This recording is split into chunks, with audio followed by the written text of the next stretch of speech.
অথবা ক্ষমা চাইবো না এ ধরনের গোঁড়ামি আমাদের ভেতরে কাজ করে না।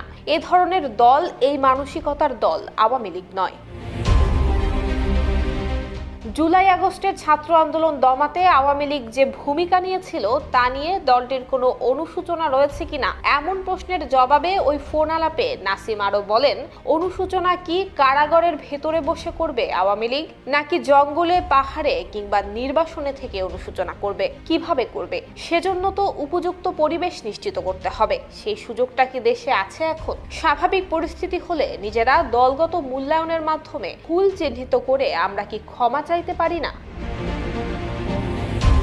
শেখ হাসিনা এমপি মন্ত্রী এবং নীতি নির্ধারণী থেকে শুরু করে বিভিন্ন পর্যায়ের নেতাকর্মীরা আত্মগোপনে চলে যান।